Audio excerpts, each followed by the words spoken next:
ഞാനൊരു മീറ്റിങ്ങിന് മുംബൈയിൽ പോയി കഴിഞ്ഞപ്പോൾ ഈ മുംബൈയിൽ പോയ സമയത്താണ് സത്യം പറയുകയാണെങ്കിൽ എനിക്ക് ഈ മൊബൈലിൻ്റെ ഒരു ഐഡിയ വരുന്നത്. അതിന് കാരണം എന്താണെന്ന് പറഞ്ഞാൽ ഈ SR ഗ്രൂപ്പിൻ്റെ പ്രത്യേകത എന്താ? SR ഗ്രൂപ്പിൻ്റെ കയ്യിലാണ് വോഡഫോൺ ഉള്ളത്.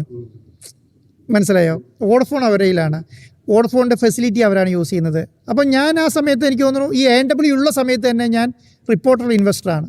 കാരണം ആ സമയത്ത് ഞാൻ റിപ്പോർട്ടറിൽ ഇൻവെസ്റ്റ് ചെയ്തിട്ടുണ്ട് നല്ല രീതിയിൽ. കാരണം ഏറ്റവും കൂടുതൽ പരസ്യം കൊടുത്തത് അന്ന് AW ആകെ പരസ്യം ചെയ്ത ഏക ചാനൽ എന്ന് പറയുന്നത് റിപ്പോർട്ടർ മാത്രമാണ്. അതിന് ഒറ്റ കാരണം എന്ന് പറഞ്ഞാൽ ഞാൻ അതിൽ ഇൻവെസ്റ്റ് ചെയ്തു എന്നുള്ള കാരണം കൊണ്ട് മാത്രമാണ്. അല്ലാതെ കേരളത്തിലെ പ്രധാനപ്പെട്ട എനിക്ക് ഏഷ്യനെറ്റിനും 24 ഇല്ല അന്ന് ഏഷ്യനെറ്റിലും മനോരമയ്ക്കും ചെറിയ രീതിയിലേ പരസ്യം കൊടുത്തിട്ടുള്ളൂ. അന്ന് എൻ്റെ അടുത്ത് ഫണ്ടും ഇഷ്ടം പോലെ ഉണ്ട്. ഞാൻ പക്ഷേ സ്പെൻഡ് ചെയ്തത് മുഴുവൻ റിപ്പോർട്ടറിലാണ്. റിപ്പോർട്ടറിൽ പരസ്യവും ചെയ്തു, ഇൻവെസ്റ്റ് ചെയ്തു ആ സമയത്ത്.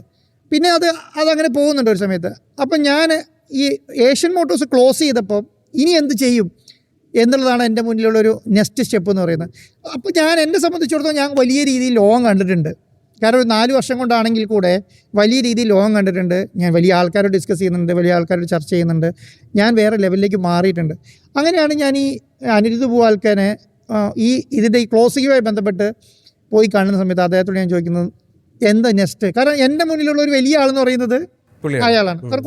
കാരണം നമ്മൾ ഫിനാൻഷ്യലി ബാക്കപ്പ് ഉണ്ടെങ്കിലും നമുക്ക് കാര്യങ്ങൾ കപ്പാസിറ്റി ഉണ്ടെങ്കിലും നമുക്കൊരു സജഷൻ ചോദിക്കാൻ പറ്റിയൊരു വലിയ ആളെന്ന് പറയുന്നത് ഇദ്ദേഹമാണ്. അപ്പോൾ ഞാൻ ഇയാളോട് ചോദിക്കുന്നുണ്ട് നമുക്ക് നെക്സ്റ്റ്. അപ്പോൾ അയാൾ എന്നോട് പറഞ്ഞു എൻ്റെ മനസ്സിൽ 2 കാര്യങ്ങളാണ്. ഒന്നില്ലെങ്കിൽ ഒരു ചാനൽ തുടങ്ങാം എന്നുള്ളൊരു മൈൻഡ് സെറ്റ് ഉണ്ട്. ചാനൽ തുടങ്ങാൻ ഞാൻ ഉദ്ദേശിക്കുന്നത് എന്താ പറഞ്ഞാൽ ഡിഷ് TV പോലെയുള്ള D2H സ്റ്റാർട്ട് ചെയ്യാം എന്നുള്ള നിലയ്ക്കാണ്. അപ്പോൾ ഞാൻ ഈ D2H സ്റ്റാർട്ട് ചെയ്യാൻ വേണ്ടിയിട്ട് ഞാൻ ഇദ്ദേഹത്തെ ഇപ്പോൾ ചോദിക്കുമ്പോൾ അത് ചോദിക്കാൻ കാരണം എന്ന് പറഞ്ഞാൽ ഇയാളുടെ അടുത്ത് ഇതുള്ളതുകൊണ്ടാണ്. ഈ വോഡഫോണിൻ്റെ അയാളായിട്ടൊരു ഡയറക്ടറെ കണ്ടാണ്, അതുകൊണ്ടാണ് ഞാൻ ചോദിക്കുന്നത്.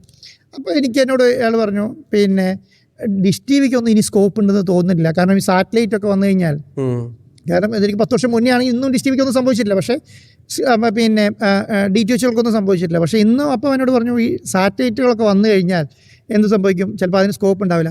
എന്നെ സംബന്ധിച്ചിടത്തോളം ഞാൻ നിനക്ക് സജസ്റ്റ് ചെയ്യുകയാണെങ്കിൽ നീ ഏറ്റവും ആദ്യം ചെയ്യേണ്ട പരിപാടി എന്ന് പറഞ്ഞാൽ ലോകത്തെല്ലാവരും ഉപയോഗിക്കുന്ന സാധനം മൊബൈലാണ്. അത് നീ വേണമെങ്കിൽ സ്റ്റാർട്ട് ചെയ്തോ, ഞാൻ നിന്നെ കുറച്ച് ഹെൽപ്പ് ചെയ്ത് തരാം എന്നോട് പറയുന്നുണ്ട് പുള്ളി. മലയാളിയുടെ സ്വന്തം ഫോൺ മാംഗോ എന്ന് പറഞ്ഞിട്ട്. അതാണ് ഞാൻ പറയാം. എൻ്റെ മനസ്സിൽ അന്നേരം മാംഗോ ഫോണൊന്നും ഇല്ല. എന്നെ സംബന്ധിച്ചിടത്തോളം അതാണ് എൻ്റെ. അപ്പോൾ ഇയാൾ പറയുന്നത്. അപ്പം ഞാൻ അതിനെനിക്ക് ആരെ കണക്ട് ചെയ്ത് തരാൻ പറ്റുമെന്ന് ചോദിക്കുമ്പോൾ എനിക്കൊരു ആപ്പിളിൻ്റെ ഏറ്റവും മുതിർന്നിരിക്കുക പോസ്റ്റിലുള്ള ഒരാളെ എനിക്ക് കണക്ട് ചെയ്ത് തന്നു. ഇതാണ് ആപ്പിൾ ഫോൺ മാനുഫാക്ചറിങ് ചെയ്യാൻ ഉദ്ദേശിക്കുന്നത്. 2015 2014 ലാസ്റ്റ് 15 ആദ്യം. അപ്പം ഞാൻ എന്ത് ചെയ്തു പറഞ്ഞാൽ ഇത് തുടങ്ങിയ ഈ പിന്നെ ആപ്പിൾ സ്റ്റാർട്ട് ചെയ്യാം എന്നുള്ള, അല്ലെങ്കിൽ ഫോൺ മാനുഫാക്ചർ ചെയ്യാം എന്ന് വിചാരിക്കുന്നു. ഞാൻ ഇയാളെ കാണുന്നു, ഇയാളോട് സംസാരിക്കുന്നു. ഇയാൾ സത്യം പറഞ്ഞാൽ എനിക്ക് വലിയൊരു റൂട്ട് ഓപ്പൺ ചെയ്ത് തന്നു. കാരണം അദ്ദേഹം എന്ന് പറഞ്ഞാൽ അദ്ദേഹം മെയിനായിട്ട് എല്ലാ വെൻഡേഴ്സിനെയും കണക്ട് ചെയ്ത് തന്നു എനിക്ക്. ഇത് മാനുഫാക്ചർ ചെയ്യുന്ന ഏക രാജ്യം എന്ന് പറഞ്ഞാൽ അന്ന് ചൈനയാണ് മൊബൈൽ മാനുഫാക്ചർ ചെയ്യുന്നത്. കാരണം ഈ പാർട്സ് വൈസ് മാനുഫാക്ചർ ചെയ്യുന്നത് ചൈനയാണ്. ടെക്നോളജി അവരുടെ അടുത്താണ് അവരുടെ പിന്നെ വെൻഡേഴ്സ് ഉള്ളത്. അവർക്കാണ് പിന്നെ ഓരോ പാർട്ടുകൾ മാനുഫാക്ചർ ചെയ്യുന്നത് എല്ലാം അവരാണ്. അപ്പം ഞാൻ അങ്ങനെയാണ് 2015 ഞാൻ ചൈനയിൽ പോകുന്നത്. 15 ലാസ്റ്റിൽ ഞാൻ ചൈനയിൽ 15 ആദ്യം ഞാൻ ചൈനയിൽ പോകുന്നു. 15 ചൈനയിൽ പോയി ഞങ്ങൾ മാത്രമല്ല, ചൈനയിൽ പോയിട്ട് എനിക്ക് അന്ന് കിട്ടിയൊരു ഗുണം എന്ന് പറയുന്നത് ഏറ്റവും വലിയ ഒരു കമ്പനിയുടെ സിഇഒനെ കണക്ട് ചെയ്ത് തന്നു അവിടുത്തെ ചൈനയിൽ. കാരണം ഇവർ ഭയങ്കര വലിയ ആൾക്കാരാണ്. അപ്പോൾ ചൈനേൻ്റെ ആൾക്കാരെ കാണും. അപ്പോൾ ഞാൻ ആ ചൈനയിൽ പോയി ഇവരുമായിട്ട് ഡിസ്കസ് ചെയ്ത് ഈ മാനുഫാക്ചറിങ് ഈ മൊബൈൽ മാനുഫാക്ചറിങ്ങിനെ കുറിച്ച് മുഴുവൻ പഠിക്കുന്നു. 1 വർഷം ചൈനയിലും കൊറിയയിലും പോയി ഏകദേശം ഇതിനെക്കുറിച്ച് മാത്രം പഠിച്ചു. 14 ലാസ്റ്റ് പോയി 15 ആദ്യം തുടങ്ങിയിട്ട് ഒരു 5-6 മാസം ഇതിനായിട്ട് മാത്രം പഠിക്കുന്നു. ഏതൊക്കെയാണ് വെൻഡേഴ്സ് എങ്ങനെയൊക്കെയാണ് ചെയ്യുന്നത് എന്നൊക്കെ പറയുന്നു. അപ്പോഴാണ് പറയുന്നത് ഇതിൻ്റെ ടെക്നോളജി അന്നുള്ളത് മൈക്രോസോഫ്റ്റും ഐഫോണും പിന്നെ ഐക്ലൗഡും പിന്നെ ഐഫോണിൻ്റെയും iOS മാത്രമാണ് ഉള്ളത്, വേറെ ഒന്നും ചെയ്യുന്നില്ല. ആ സമയത്താണ് നമ്മുടെ മൈക്രോസോഫ്റ്റ് ഉണ്ട്, അതുപോലെ തന്നെ നമ്മുടെ ഇതുണ്ട്, ആൻഡ്രോയിഡ് ഉണ്ട്, അതുപോലെ നമ്മുടെ ഇന്ത്യയിലുള്ള കുറച്ച് കമ്പനികളുണ്ട്. ഇന്ത്യയിലുള്ള കമ്പനി എന്ന് പറയുന്നത് ഇപ്പം നമ്മുടെ മൈക്രോമാക്സ്, ഫ്ലൈ മൊബൈൽ, ഇതൊക്കെ അന്ന് അവിടെ മാനുഫാക്ചർ ചെയ്യുന്നുണ്ട് ആ സമയത്ത്. ഈ മൊബൈൽ മാനുഫാക്ചർ ചെയ്യുന്ന ഈ കമ്പനിയിൽ അപ്പോൾ ഞാൻ അവിടെ ചെന്ന് അവരോട് സംസാരിച്ച് കഴിഞ്ഞിട്ട് അവിടുന്ന് ഞാൻ എന്ത് ചെയ്യുന്നത് മൊബൈൽ മാനുഫാക്ചർ ചെയ്യാം എന്ന് തീരുമാനിക്കുന്നത്. അപ്പോൾ അന്ന് എന്നോട് ഇവർ സജസ്റ്റ് ചെയ്തൊരു കാര്യമുണ്ട്, ഈ കമ്പനികൾ നിങ്ങൾ ശരിക്കും നിങ്ങളുടെ ഓൺ പേരിലൊരു മൊബൈൽ മാനുഫാക്ചർ ചെയ്യരുത്. കാരണം ഓൺ പേരിലൊരു മൊബൈൽ മാനുഫാക്ചർ ചെയ്താൽ കിട്ടുന്ന ഗുണം എന്ന് പറഞ്ഞാൽ അതിൻ്റെ മാർക്കറ്റിംഗ് നമ്മൾ ചെയ്യണം, അതിൻ്റെ ബ്രാൻഡ് നമ്മൾ ഉണ്ടാക്കണം, അതിൻ്റെ ടെക്നോളജി നമ്മൾ ഉണ്ടാക്കണം, ഇതുമായി ബന്ധപ്പെട്ട കാര്യം. പക്ഷേ അതിനകത്ത് ഞാനൊരു മിസ്റ്റേക്ക് കാണിച്ചു. ഞാൻ എന്ത് ചെയ്തെന്ന് പറഞ്ഞാൽ ഞാൻ ഈ മൊബൈൽ ഞാൻ തന്നെ മാനുഫാക്ചർ ചെയ്യാം എന്ന് തീരുമാനിച്ചു. നമ്മുടെ പേരിൽ ഒരു മൊബൈൽ മാനുഫാക്ചർ ചെയ്യുക. കാരണം നമ്മുടെ മനസ്സിൽ നിന്ന് ഈ കമ്പനീനെ വലുതാക്കുക എന്നുള്ളതാണല്ലോ നമ്മൾ ഉദ്ദേശിക്കുന്നത്. ഈ കമ്പനീനെ വലുതാക്കുന്നതിൻ്റെ ഭാഗമായിട്ട് എന്താ വെച്ചാൽ ഞാൻ ഈ മൊബൈൽ മാനുഫാക്ചർ ചെയ്യാൻ തീരുമാനിക്കുകയും മാംഗോ ഫോൺ എന്ന് പേരിടുകയും ചെയ്തു. ഈ മാംഗോ ഫോണിന് പേരിടുമ്പോൾ എന്താ പ്രശ്നം എന്ന് പറഞ്ഞാൽ ഞാൻ അന്ന് നോക്കിയത് ആപ്പിളിനെ ഒപ്പം നമ്മുടെ കമ്പനി എത്തിക്കാൻ വേണ്ടിയിട്ട് അതിനെ കോമ്പറ്റീറ്റ് ചെയ്യുന്ന ഒരു പേര് നോക്കുന്നത് മാംഗോ എന്നുള്ള നിലയ്ക്കാണ് മാംഗോ നിട്ടത്. ഈ മാംഗോ നിട്ട് കഴിഞ്ഞപ്പം അന്ന് പാറ്റന്റ് ഇഷ്യൂ ആയി. ഇത് മാംഗോ എന്ന് പറഞ്ഞിട്ട് കുറെ കമ്പനികളുള്ളതുകൊണ്ട് പാറ്റന്റ് കിട്ടിയില്ല. അതുകൊണ്ട് എന്ത് ചെയ്യുന്ന പറഞ്ഞാൽ M-Phone എന്ന് പേരിട്ടു. അപ്പം M-Phone എന്നാണ് പേര്, പക്ഷെ മാംഗോ ഇത് ആപ്പിൾ മാംഗോ എന്ന് പറയും, പക്ഷെ M-Phone എന്ന് നമ്മൾ പേരിടാൻ തീരുമാനിച്ചു. M-Phone നമ്മൾ പേരിട്ടു. M-Phone രജിസ്ട്രേഷനിൽ പോയി. സെൻട്രൽ ഗവൺമെൻറ് രജിസ്ട്രേഷൻ വേണം അന്ന് ഇമ്പോർട്ട് ചെയ്യാൻ വേണ്ടിയിട്ട്. BIS രജിസ്ട്രേഷൻ വേണം, CE BIS ഒക്കെ നമുക്ക് ആവശ്യമുണ്ട് ഇമ്പോർട്ട് ചെയ്യുന്നതിന്. അതുപോലെ തന്നെ അന്ന് IMEI നമ്പർ തരുന്നത് സെൻട്രൽ ഗവൺമെൻറ് ആണ്. അപ്പം ഐഡൻറ്റിഫിക്കേഷൻ നമ്പർ അന്ന് സെൻട്രൽ ഗവൺമെൻറ് ആണ് തരുന്നത്. അപ്പോൾ ഒരു കമ്പനിക്ക് അന്ന് കൊടുക്കുക 1 ലക്ഷം തുടങ്ങി 10 ലക്ഷം വരെ നമ്പറാണ് കൊടുക്കുക. അങ്ങനെ അത് വലിയൊരു പ്രോസസ്സാണ്. നമ്മളൊരു ആപ്ലിക്കേഷൻ അന്ന് സെൻട്രൽ ഗവൺമെൻറ് കൊടുത്താൽ, കാരണം ഇത് ഈ ഡാറ്റ കൈമാറുന്ന സംവിധാനം ആയതുകൊണ്ട് വലിയ പ്രോസസ്സാണ്. അപ്പം നമ്മളൊരു ആപ്ലിക്കേഷൻ സെൻട്രൽ ഗവൺമെൻറ് കൊടുക്കണം. സെൻട്രൽ ഗവൺമെൻറ് അത് പോലീസിന് കൊടുക്കും, പിന്നെ അതുപോലെ തന്നെ RBIക്ക് കൊടുക്കും, ഫിനാൻസിന് കൊടുക്കും, എല്ലാ ഡിപ്പാർട്ട്മെൻറ്റിനും സ്പ്ലിറ്റ് ചെയ്ത് കൊടുക്കും. എന്നിട്ട് ഇതിൻ്റെ എല്ലാം റിപ്പോർട്ട് ചെയ്ത് ജെനുവിൻ റിപ്പോർട്ട് തിരിച്ചു വരണം. ഇവർ എൻക്വയറി റിപ്പോർട്ട് തിരിച്ച് ടെലികോം അതോറിറ്റിയിൽ വന്ന് ടെലികോം അതോറിറ്റി അതിന് ശേഷമാണ് നമുക്ക് എന്ത് ചെയ്യുക, ഇത് ലൈസൻസ് തരിക. ഒരു മൊബൈൽ കമ്പനീൻ്റെ IMEI നമ്പർ എടുക്കാൻ വേണ്ടി ലൈസൻസ് നമുക്ക് തരിക. അപ്പം ടെക്നോളജി എവിടെ നിന്ന് വേണം? അന്ന് ആൻഡ്രോയിഡ് ആണ് യൂസ് ചെയ്യുന്നതെങ്കിലും ഞാൻ ഈ ടെക്നോളജി സ്വന്തമായിട്ട് ടെക്നോളജി ഇട്ട് മൊബൈൽ ഉണ്ടാക്കാന്നുള്ള മൈൻഡ് സെറ്റ്. കാരണം ഞാൻ കുറച്ചും കൂടെ 3D മൊബൈലിനൊക്കെ അല്ലല്ല 3D അല്ല, അന്ന് അത് കുറേ ടെക്നോളജി ഞാൻ പറയാതെ.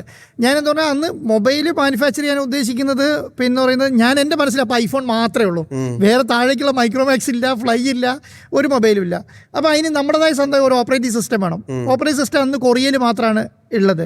ഒരു കൊറിയൻ കമ്പനിയായിട്ട് ഡിസ്കസ് ചെയ്യുന്നു, കൊറിയൻ കമ്പനിയായിട്ട് സംസാരിച്ച് ധാരണയാക്കി കൊറിയൻ കമ്പനിയിൽ നിന്ന് ടെക്നോളജി വാങ്ങി ചൈനയിലുള്ള ഈ പറയുന്ന വെൻഡേഴ്സുമായിട്ട് ധാരണയായി. അന്ന് ധാരണയാവുന്നതെന്ന് പറഞ്ഞാൽ 3300 കോടി രൂപയുടെ ഒരു ടേൺ ഓവർ പ്ലാനാണ് ഇടുന്നത്. ഒരു വർഷം ഞങ്ങളൊരു 3300 കോടി രൂപേൻ്റെ, കാരണം എനിക്ക് തോന്നുന്നു 10,000 രൂപയാണ് വില. ഒരു ഫോണിൻ്റെ വില ഞാൻ പ്ലാൻ ചെയ്തു. 10,000 തുടങ്ങി 39,000 രൂപ വരെ പ്ലാൻ ചെയ്യുന്നു. 4 വേരിയൻ്റ് നമ്മൾ പ്ലാൻ ചെയ്യുന്നു. അങ്ങനെ ഒരു 3300 കോടി രൂപേൻ്റെ ഒരു എഗ്രിമെൻ്റ് ഈ കമ്പനിയായിട്ട് നമ്മൾ ധാരണയാവുന്നു. ധാരണയായിട്ട് അവർ അഡ്വാൻസ് പേയ്മെൻറ്റ് കൊടുക്കുന്നു. ഈ ടെക്നോളജി നമ്മൾ കൊറിയയിൽ നിന്ന് എടുക്കുന്നു. അന്നത്തെ പ്രത്യേകത എന്ന് പറഞ്ഞാൽ അന്ന് ആദ്യത്തെ വയർലെസ് ചാർജറാണ്. വയർലെസ് ചാർജർ അന്ന് iPhone ലോഞ്ച് ചെയ്തിട്ടില്ല. വയർലെസ് ചാർജറുള്ള ആദ്യത്തെ ഫോണാണ്. അപ്പോൾ വയർലെസ് ചാർജ് എന്ന് പറയുന്നത് വയർലെസ് ചാർജ് ചെയ്യാനുള്ള ഒരു പിന്നെ സർഫസും കൂടെ തരുന്നുണ്ട്, ഒരു ഇതും കൂടെ തരുന്നുണ്ട്. അപ്പോൾ അത് അതിന് മേലെ വെച്ച് ചാർജ് ചെയ്തിട്ടില്ല. അപ്പോൾ അത് അന്നന്ന് ലോഞ്ച് ചെയ്തിട്ടില്ല. അപ്പോൾ ഒരു അഡീഷണൽ കവറാണ് ഈ ഫോണിൻ്റെ കൂടെ ഒരു അഡീഷണൽ കവർ ചാർജർ അതിനകത്ത് ഫിറ്റ് ചെയ്തിട്ട് ഇങ്ങനെ വെക്കുക എന്ന് പറയുന്ന ഒരു രീതിയിലാണ് അന്ന്. ഈ 2 കമ്പനിയായിട്ട് ധാരണയായി. നമ്മൾ നമ്മുടെ കയ്യിൽ അത്യാവശ്യം ഫണ്ട് ഉണ്ട്. നമ്മൾ എന്ത് ചെയ്യുന്നു, ഇത് ചൈനയ്ക്ക് കൊടുക്കുന്നു. ചൈനയിലുള്ള ഈ 2 കമ്പനിക്കാരെ ഞാൻ ഇവിടുന്ന് പ്രധാനപ്പെട്ട 2 വെൻഡേഴ്സ് ഉണ്ട്. ഈ 2 കമ്പനിക്കാരെ ഞാൻ അവിടുന്ന് കേരളത്തിൽ കൊണ്ടുവരുന്നു. കേരളത്തിൽ കൊണ്ടുവന്നിട്ട് എല്ലാ സ്ഥലം കൊണ്ട് കാണിച്ചു കൊടുത്തു. അവിടുന്ന് ആളെ കൊണ്ടുവന്നു, ഇവിടെ കൊണ്ടുവന്ന് നല്ല രീതിയിൽ അവരെ ട്രീറ്റ് ചെയ്ത് കേരളത്തിൻ്റെ കാസർഗോഡ് തുടങ്ങി തിരുവനന്തപുരം വരെ എല്ലാ ഹോട്ടലുകളും ഹെലികോപ്റ്ററൊക്കെ എടുത്ത് എല്ലാ ആകാശ കാഴ്ചകളും കൊണ്ട് കാണിച്ചു. അങ്ങനെ വളരെ വളരെ സന്തോഷത്തോടു കൂടി ഈ ടീമിനെ ഞാൻ തിരിച്ച് പിന്നെ ചൈനയിൽ കൊണ്ടെത്തിച്ചു. വളരെ ഹാപ്പി ആയിരുന്നു ആ സമയത്ത് അവർ. അങ്ങനെ എന്ത് സംഭവിച്ചു എന്ന് പറഞ്ഞാൽ ഫസ്റ്റത്തെ ലോഞ്ച് ഞങ്ങൾ എന്ത് ചെയ്യുന്നു പറഞ്ഞാൽ അന്ന് ഭയങ്കര ക്രിയേറ്റീവ് ചിന്തകളാണ്. അന്ന് ക്രിയേറ്റീവായ കാര്യങ്ങൾ ചെയ്യുക എന്നുള്ളതും ക്രിയേറ്റീവായ കാര്യങ്ങൾ ചെയ്യുകയും ഇത് അങ്ങനെ രീതിയിൽ ഇൻ്റർനാഷണൽ ലെവലിലേക്ക് കൊണ്ടുവരിക എന്നുള്ളതാണ്. അപ്പോൾ ഞാൻ എന്ത് സംഭവിച്ചു എന്ന് പറഞ്ഞാൽ ഞാൻ അന്ന് ഈ നികേഷ് സാറോട് ചോദിക്കുന്നുണ്ട് എങ്ങനെ നമുക്കിത് ലോഞ്ച് ചെയ്യാം എന്ന് ചോദിക്കുന്നുണ്ട്. അപ്പോൾ നികേഷ് സാർ എന്നോട് പറയുന്നുണ്ട് നീ എന്ത് ചെയ്യണം, കേരളത്തിലെ മാധ്യമങ്ങളെ പോയി കാണണം എന്ന് പറഞ്ഞു. ആദ്യം പോയി കണ്ട ആളെന്ന് പറയുന്നത് മനോരമേൻ്റെ എഡിറ്റോറിയൽ ഡയറക്ടർ ഉണ്ട്, തോമസ് ജേക്കബ്. ഞാൻ അദ്ദേഹത്തെ പോയിട്ടാണ് കാണുന്നത്. അപ്പോൾ ഞാൻ അദ്ദേഹത്തെ പോയി കണ്ടു, അദ്ദേഹത്തോട് സംസാരിച്ചു. എന്നോട് പറഞ്ഞു ഞാനൊരു പണി ചെയ്യാം ആൻഡോ, ഞാൻ എറണാകുളത്ത് കിഷോർ എന്ന് പറഞ്ഞ ആളെ നിങ്ങളുടെ അടുത്തേക്ക് വിടാം എന്ന് പറയുന്നു. അങ്ങനെ കിഷോർ എന്ന് പറഞ്ഞ ആളെ എൻ്റെ അടുത്ത് വിട്ടു കഴിഞ്ഞപ്പം ഞാൻ എന്ത് ചെയ്തു പറഞ്ഞാൽ ശരി. അപ്പോൾ ഭയങ്കര ഹാപ്പിയാണ് ഞാൻ. ബാക്കിയെല്ലാം പ്രൊഡക്ഷൻ ഓൾമോസ്റ്റ് നടക്കുന്നുണ്ട്, ടെക്നോളജിയായി, ബാക്കി എല്ലാ കാര്യവും ഒക്കെ ആയി. ഞാനൊരു MEOS എന്ന് പറഞ്ഞിട്ട് മാംഗോ OS എന്ന് പറഞ്ഞൊരു ഓപ്പറേറ്റിംഗ് സിസ്റ്റം റെഡിയാക്കുന്നു. ഓപ്പറേറ്റിംഗ് സിസ്റ്റം വെച്ചിട്ട് ലോഞ്ചിലേക്ക് എത്തി. മുഴുവൻ കാര്യം ലോഞ്ചിലേക്ക് എത്തിക്കഴിഞ്ഞപ്പം എന്ത് സംഭവിച്ചെന്ന് പറഞ്ഞിട്ടുണ്ടെങ്കിൽ ഈ മാംഗോ OS പിന്നെ അല്ല സോറി ഈ തോമസ് ജേക്കബിനെ ഞാൻ കണ്ടതിന് ശേഷം നാളെ ഈ കിഷോറിനെ വിടാൻ പറഞ്ഞു. കിഷോർ പിറ്റേ ദിവസം രാവിലെ എൻ്റെ ഓഫീസിൽ വന്നു. ഓഫീസിൽ വന്നിട്ട് എന്നോട് ചോദിച്ചു എങ്ങനെയാണ് നിങ്ങളുടെ പ്ലാൻ എന്ന് ചോദിച്ചപ്പോൾ ഞാൻ പറഞ്ഞു ഒരു 3000 എന്ത് ഇൻവെസ്റ്റ്മെൻറ്റ് എന്ന് ചോദിച്ചപ്പോൾ ഞാൻ പറഞ്ഞു ഒരു 300 കോടി രൂപയുടെ മേലെ ഞാൻ ഇൻവെസ്റ്റ് ചെയ്യുന്നുണ്ട്. ഈ വർഷം ഞാനൊരു 3300 കോടി രൂപയുടെ ടേൺ ഓവറാണ് പ്ലാൻ ചെയ്യുന്നത്. അപ്പോൾ എന്നെ സംബന്ധിച്ചിടത്തോളം 3300 കോടി രൂപ എന്ന് പറഞ്ഞാൽ ഈ മൊബൈൽ ബിസിനസ്സിൽ വളരെ ചെറിയ എമൗണ്ടാണ്. കാരണം 3000 ചെറിയ ബിസിനസ്സാണ്. ഇപ്പോൾ ഒരു സ്റ്റേറ്റ് പോലും അതിനേക്കാൾ കൂടുതൽ ചെയ്യുന്നുണ്ടാവാം. 10,000 രൂപ ഫോൺ 10,000 രൂപേൻ്റെ ഫോൺ എന്ന് പറയുകയാണെങ്കിൽ 33,000 ഫോൺ ഉണ്ടെങ്കിൽ ഇപ്പോഴത്തെ അവസ്ഥയിൽ ഒരു കമ്പനി മാത്രം വിൽക്കുന്നുണ്ട്. അത്രയും ചെറിയ കമ്പനിയാണ് മില്യൺ കണക്കിന് പിന്നെ ഡോളറിൻ്റെ ബിസിനസ് ചെയ്യുന്നത് ഇന്ത്യയിൽ. അപ്പോൾ ഞാൻ 33,000 കോടി 3,300 കോടി എന്ന് വളരെ ചെറുതാണ്. അപ്പോൾ ഞാൻ ചെറിയ രീതിയിൽ തുടങ്ങി ഇതിന് കൈകാര്യം ചെയ്യാന്നുള്ള നിലയ്ക്കാണ്. അപ്പോൾ ഞാൻ ഈ ലോഞ്ച് ചെയ്തു. പിറ്റേ ഇയാൾ എന്നോട് ചോദിച്ചു, ഇദ്ദേഹം എന്നോട് ചോദിച്ചു എങ്ങനെ 3,300 കോടി എന്ന് പറയുന്നു, എന്ത് ഇൻവെസ്റ്റ്മെൻറ്റ് 300 കോടി രൂപ എന്ന് പറയുന്നു.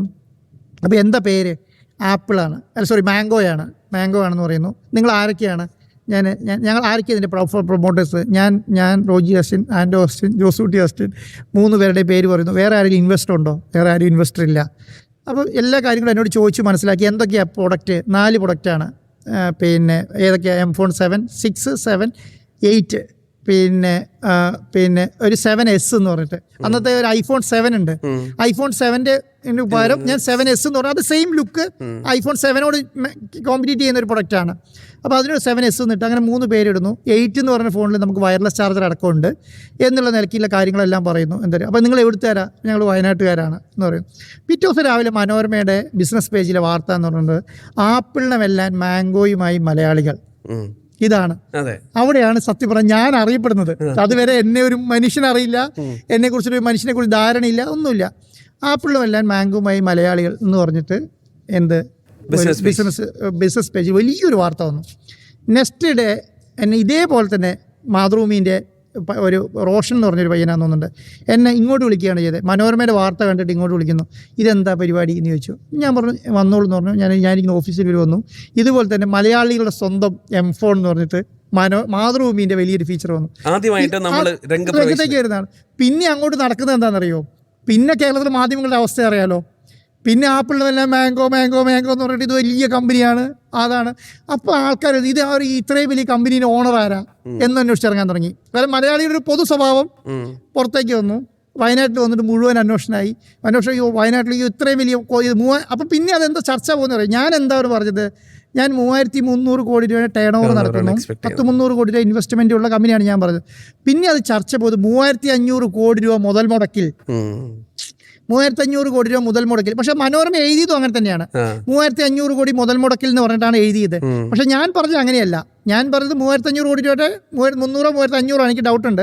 അത് 500 കോടി രൂപയുടെ ടേൺ ഓവറാണ് ഞാൻ പറയുന്നത്, എക്സ്പെക്ടേഷൻ ആണ് ഞാൻ പറയുന്നത്. പക്ഷേ മനോരമ അന്ന് എഴുതി 3,500 കോടി രൂപ മുതൽ മുടക്കിൽ എന്ന് പറഞ്ഞിട്ടാണ് അന്ന് ആ ഫീച്ചർ വരുന്നത്. അതാണ് ശരിക്കും പറഞ്ഞാൽ എന്നെ പിന്നോട്ടടിച്ചത്. കാരണം ആൾക്കാർ 3,500 ഇവനെ വിടുന്ന ഈ 3,500 കോടി എന്ന് അന്വേഷിച്ച് തുടങ്ങി.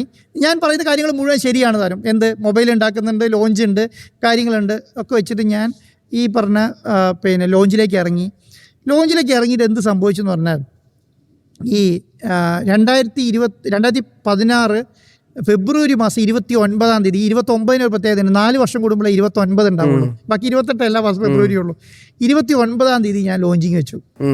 ഈ 29-ാം തീയതി ലോഞ്ചിങ് വെച്ചിട്ട് 2016 2029 ഉണ്ട് ഡേറ്റ്. 29-ാം തീയതി ലോഞ്ചിങ് വെച്ചു. അതൊരു പ്രത്യേകത. കാരണം 4 വർഷം കൂടുമ്പോൾ ആനിവേഴ്സറി ആഘോഷിച്ചാൽ മതി. അത് മാത്രമല്ല അതൊരു വലിയ വ്യത്യാസം ഉണ്ടാകും. കഴിഞ്ഞ ഈ വർഷം 1000 കോടി രൂപ ചെയ്യുകയാണെങ്കിൽ 4 വർഷം കഴിയുമ്പോൾ 4,000 കോടിൻ്റെ വ്യത്യാസമുണ്ട്. അങ്ങനെയൊക്കെ ചിന്തിച്ചിട്ടാണ് നമ്മൾ 29-ാം തീയതി ലോഞ്ച് ചെയ്ത് വെക്കുന്നത്. 2029-ാം തീയതി ഞാൻ ലോഞ്ചിങ് വെച്ച് ഞാൻ ഈ ലോഞ്ചിങ്ങിൻ്റെ ദിവസം എനിക്ക് തോന്നുന്നു 7 കോടി രൂപയുടെ പരസ്യം കൊടുത്തു കേരളത്തിലെ മാധ്യമങ്ങൾക്ക്. എല്ലാം മനോരമ, മാതൃഭൂമി, മാധ്യമം, ദേശാഭിമാനി, മംഗളം, ചെറിയ പത്രം തുടങ്ങി വൈകുന്നേരം വരെയുള്ള എല്ലാ ഫ്രണ്ട് പേജിലെ ജാക്കറ്റ് കൊടുത്തു. മലയാളികളുടെ സ്വന്തം M-Phone എന്ന് പറഞ്ഞിട്ട് ഞാനൊരു ജാക്കറ്റ് വാർത്ത കൊടുത്തു, പരസ്യം കൊടുത്തു, ജാക്കറ്റ് കൊടുത്തു. 7 കോടി രൂപ അന്ന് സ്പെൻഡ് ചെയ്തിട്ടുണ്ട് ആ ദിവസം ലോഞ്ച് ചെയ്യുന്ന സമയത്ത്. അന്ന് ഇവിടെ വെച്ചിട്ടാണ്, എവിടെയെന്ന് പറഞ്ഞാൽ നമ്മുടെ ലേമറീഡിയൻ ഹോട്ടലിൽ വെച്ചിട്ടാണ് ലോഞ്ചിങ്. ലേമറീഡിയനിൽ ലോഞ്ചിങ്ങിൻ്റെ സമയത്ത് ഞാൻ ലോഞ്ചിങ്ങിന് വരുന്ന സമയത്ത് കളമശ്ശേരി CA ആണെന്ന് എനിക്ക് തോന്നുന്നു. അന്ന് ഇങ്ങനെ വന്നിട്ട് എൻ്റെ കയ്യിൽ പിടിച്ചിട്ട് പറഞ്ഞു, പിന്നെ ആൻഡ്രോയ്ക്കൊരു കേസ് ഉണ്ടെന്ന് പറഞ്ഞു.